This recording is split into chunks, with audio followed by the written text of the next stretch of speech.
Good, bad? This lady's crazy. I don't know where she's going with this. Makes you happy. I see so many more smiling faces now than before. Y'all were kind of like, how long is this going to last? I think I'd rather have a presentation and an outline to follow.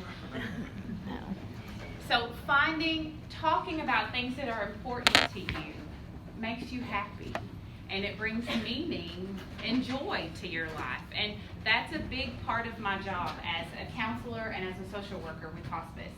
I go in and we don't focus, contrary to popular belief, we don't just focus on, okay, you're dying, tell me how that makes you feel. That would be terrible. We go in and my goal is to find out what is important to you. If they can talk, many of our patients are really too sick to even talk, but the ones that can, I find out what's important to you, and I work my butt off to make that happen. And it's awesome and rewarding, and it empties my cup, but it fills my cup all at the same time. So, a lot of us, I think, find ourselves just being busy in our lives. And it's often not till the end of people's lives that they really figure out what's important. And for many people, probably just like you all talked about, how many of your pictures involved family? Yeah. How many of them involved a pet? Yeah. How many of them involved a car or a house? Not so much. Because that's really, and if you find meaning and purpose in that, that's okay. That's not a bad thing. But for most people, it's the people in their lives, or the fur babies that are in their lives. So we have relationships, and that's what's important to us. So that's the part that I love about hospice. I love this part too, but it's kind of the mundane. One of the first things we go in is trying to figure out getting legal matters settled for people. One of the most important things that you can do or your loved one can do is have some kind of advanced directive. It's a fancy word, and it specifically is just instructions that you are, while you're in your right mind, you're setting forth your wishes for who's going to have a say-so and what happens to your health care. You can also include on there if you want your body to be donated for the purpose of science. You can put on there if you want feeding tubes, IVs, life support, just how aggressive you want things to be, and then a living will. That's really what designates those things. A living will has nothing to do with your property or financial. Living will has nothing to do with that. It's all about your body. And then we look at helping people identify somebody that they can trust as their power of attorney, so that someone can do business and financial matters for them, take care of those things. And then another form that we do a lot of is EMS DNR. A lot of people think that you cannot be you can't be a hospice patient unless you are a DNR, but that's not true. We have hospice patients that are full code. We talk to them and educate them on what that looks like, but it's ultimately their choice if they do not want resuscitation.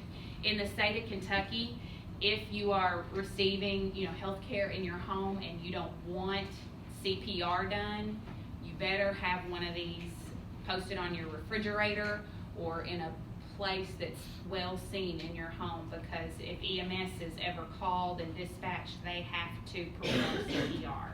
So that's one of the things we talk to our patients or families about. It's a hard thing to talk about that, but it's very important. And once we have that out of the way, we can rest assured that those people's wishes will be carried out. One time I had a patient that said he didn't want to be resuscitated, but he didn't want to fill out a DNR. So I tried really hard to help him understand the consequences of that, and his wife said, "It's okay, I know his wishes. I'm not going to call EMS, I'm going to call hospice, I promise." And I tried to tell her, "I know that that's your intention, but if something happens and you're not here, someone else may call EMS." Sure enough, she had gone to the grocery store, her husband coded, and who do you think the neighbor called? EMS. The wife walks in, arms full of groceries. EMS is doing chest compressions, trying to revive him. She's screaming, no, please stop. He didn't want this. EMS can't stop. Without an EMS DNR, they have to continue chest compressions. And this lady was just traumatized by this. I worked with her for many months after his death because that was not what he wanted. He wanted to be let go. So once EMS starts the chest compressions, they have to continue those all the way to the hospital, and they even are placed on life support. So he was on life support. I think at that time the hospital said that their policy was 24 hours. They have to be on life support before they could pull the plug. And so she endured that for, over 24 hours. And that could have all been avoided if they would have just signed the DNR and it would have been posted. So that's a very, very important document I go over with a lot of families. Like Greg said, a lot of people believe that they have a hard time thinking about the medical bills that they're going to leave their family behind with. And so I help them talk about that. Actually, in the state of Kentucky, this is a great little fact, in the state of Kentucky, the surviving spouse or the surviving family is not responsible for the patient's medical bills. Did y'all hear that? In the state of Kentucky. So please don't, if you have loved ones that are really sick and they're worried about how they're going to make ends meet, hospitals won't tell you that, doctor's offices won't tell you that, bill collectors surely won't tell you that because they want to collect money. You usually just have to present a copy of the death certificate. Yes, and you can present a copy of the death certificate and tell them, this family member, this spouse lives on a fixed income, there's no assets to pay these bills, and they'll write them off. So they may give you a hard time, but that's one of the things hospice even helps after the death. A lot of people don't know that, but we have a bereavement program that provides emotional support and practical support 13 months after the death. So we continue to follow and provide support for 13 months after the patient dies, and it's free. It's what? It's free. So they don't have to pay for counseling. They don't have to pay for assistance with veterans benefits. We help with that after the death. So there's lots of ways that we continue to provide care even after their loved one is gone. So another thing that I think Hospice of Lake Cumberland does a really good job at is working with children that are in the home. We even start that upon admission. If there are kids in the home, I will usually take one of these out on my very first visit, and it's a little booklet that describes who these weird people are that you're going to be seeing at Granny's house, or even Mama. Right now I have a patient, she has a 2-year-old, and I'm building a relationship with her. And trying to help her understand what's happening through this process too. So this is a good little book. It's a little coloring book and it kind of a little activity book so they can figure out who these people are and what they're doing to help my mom or to help my grandparent or help my dad. So we include the whole family in the process. We also create linking objects, a fancy word for these things. We offer embossed handprints of the patient so that their loved one can have those forever, and we even do little fingerprint stones as well, so they can have something to hold on to when they have to let go. We also have a free camp called Camp Promise. It's for kids ages 6 to 16 whose loved one has died. They don't have to die in hospice care. It's any death. It's the first full weekend in June, and it's free of charge. It's what? It's free.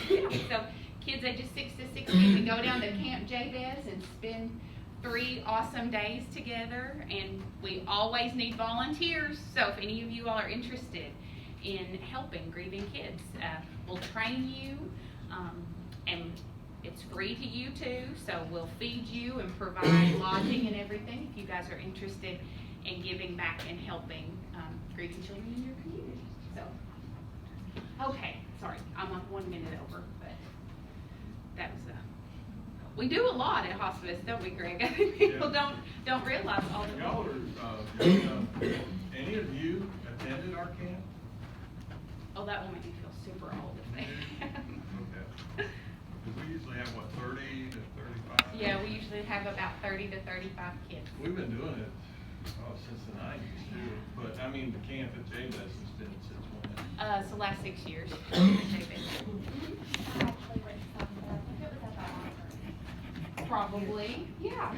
Yeah, so it started like with a little workshop, and Yeah. then we went to like a day camp, and then we went to one night, and now we're up to 2 nights. So we have horseback riding and fishing and water slides and ropes courses and all kinds of cool stuff. Kind of a broad question, but if you would, could you speak about like, temperament, disposition to do hospice work? I've always thought about it, in full disclosure, I'm a crier. And so we're watching, call midlife the other night. Uh-huh. It's like, you can't do that, you couldn't do that work. And I'm like, well, because I always thought about hospice work. But then I don't want, you know what I mean? The comment was basically, you have to be professional, you're not allowed to do that. So I wanted to ask somebody who actually does the work. That's usually the second comment, when people ask me how I do what I do, and they're saying, well, I couldn't do that, I cry. I'm like, so? Sometimes people need you to cry with them. That I cry with them. Now, word of wisdom, if it ever gets to the point, if you imagine a set of scales, that you're crying and your emotional response is greater than the person that you're trying to help, that's bad. You need to dial it back because that's too much. Yeah. But it is any job that you have to learn coping skills and self-soothing skills to be able to compartmentalize some of your emotional response and deal with it later. And the key point is you do have to deal with that later, because I think it's important to process. I have a counselor. I see a counselor, usually go about once a year, once every 2 years, just for a mental health checkup with him, because we get a lot of stuff, and you're human. So if you're not having an emotional response, that would worry me. So, being in hospice care, you need a big heart. That's what makes us good at what we do. We cry, and that's okay, but just don't cry more than they're crying, because then the attention the switch goes to you, and they're trying to comfort you. So. Well, it's not just crying; it's your issues. If you go into a home and you're presenting your issues, yeah, that's not good. In any They'll turn you area. off. Yeah, you A go dying in. person can read you like a book. Mhm. They know whether you're being honest with them. Yeah, they sure do. Yeah, I could speak for hours on the importance of mental health with healthcare providers, but that's for another time.